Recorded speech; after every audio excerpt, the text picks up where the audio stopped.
I think his humility, the way that he cared for his family really says a lot about how he cared for the country, I think, and us when we worked with him in the Secret Service.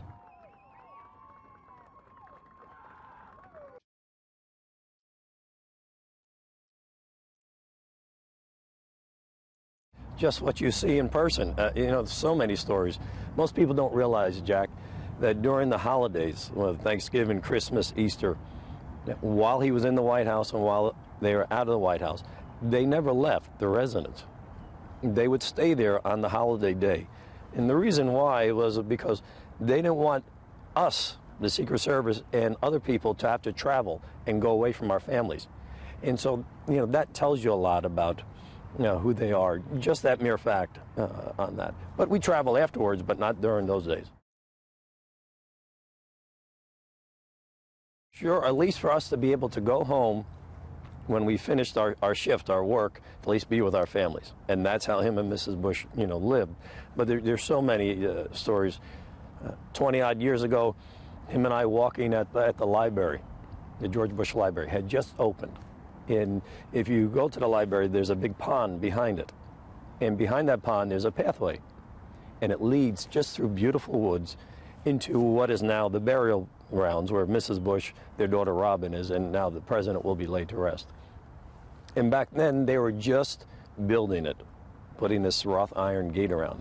And I remember on a beautiful fall day in Houston, on College Station, him and I walking back there with Sadie, their dog, and he stops and he's looking up and around, and he goes to me and he says, "Bobby, isn't this just beautiful?"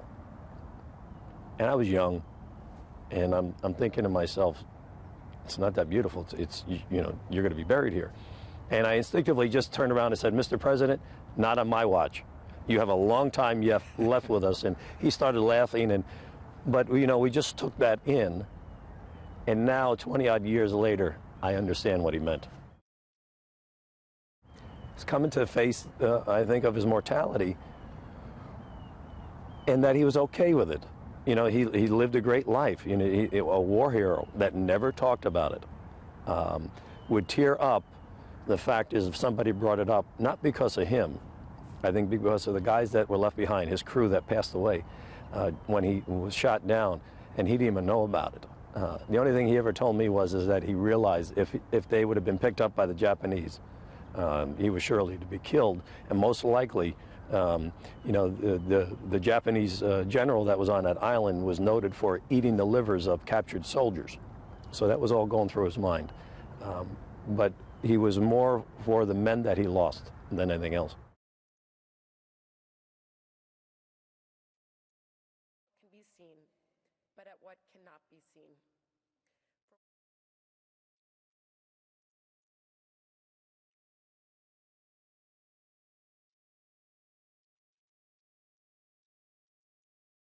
Say that. Absolutely. And, you know, as some of us have seen, and you've seen that cartoon that was just put out with the president's airplane and Mrs. Bush and Robin waiting for him and holding hands. And I really believe that, you know, he was ready to go, you know, the love of his life. And if you ever were around them together, you would just see that. And it's so ironic is that if you really want to look at marriage, look at two of our presidents, the 40th president, Ronald Reagan, him and Nancy, and the 41st president, the president, Mrs. Bush. And if we can just emulate that a little bit in our lives, boy, we hit the jackpot.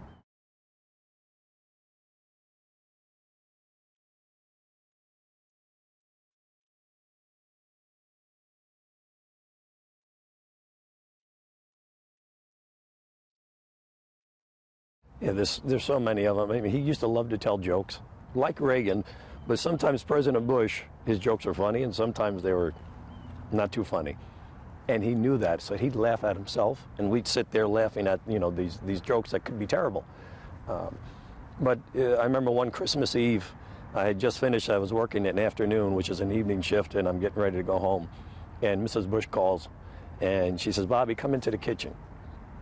And so in the kitchen in their home in Houston, it's not very big, they had all these gifts, you know, fruit baskets, things that people were sending them. And she says, "Here, take a pick." And the president comes in and he says, "Here, Bobby, take this." And it was a big box, and inside was a pecan pie, Texas baked, of course. And he says, "Here, take this home." And he said, "Take anything else that you want." And that's how they were, just very giving. Another time we were at Palm Springs at Walter Annenberg's house. And he was a great friend of the president's, and he had his own private golf course. And the story of Mr. Annenberg is really touching, because he's a Jewish American man who was not allowed back in the 50s. They wouldn't allow him to join a country club. And so he built his own. And so the president and Mr. Annenberg were great friends, and we were out there and the president golfed and come back, and Mr. Annenberg had his own clubhouse. So the president goes in there and he calls me over, and there's a big chest full of all kinds of goodies, hats, T-shirts, and he's looking through it and he says, "Here, Bobby, come here. What do you want? Take a pick." And so it's so funny that here I am, the former president of the United States, and myself, and we're picking through Walter Annenberg's goodie bag at his clubhouse. And it was just a wonderful life.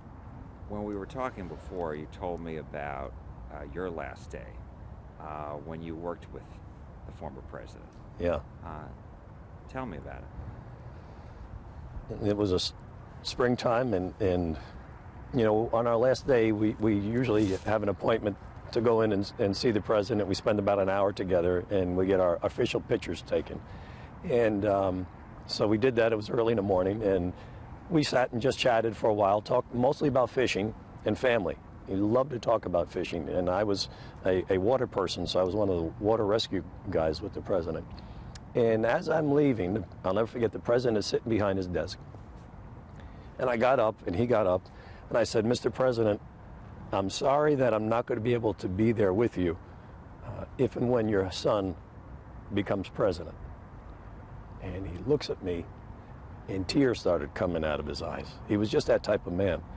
And he walks over and gives me a hug, and I gave him a hug, and we didn't say anything, and just walked out. And that was my last day on his detail, and I'll never forget that. How long were you on his detail? Almost 4 years, permanently, yeah. That's a long time, is it not? It is, and you get to see things, especially when they're former president, that you don't get to see or know them when they're the current president. It's just two different worlds, and we have anybody that you speak to that was around them then will have very fond memories.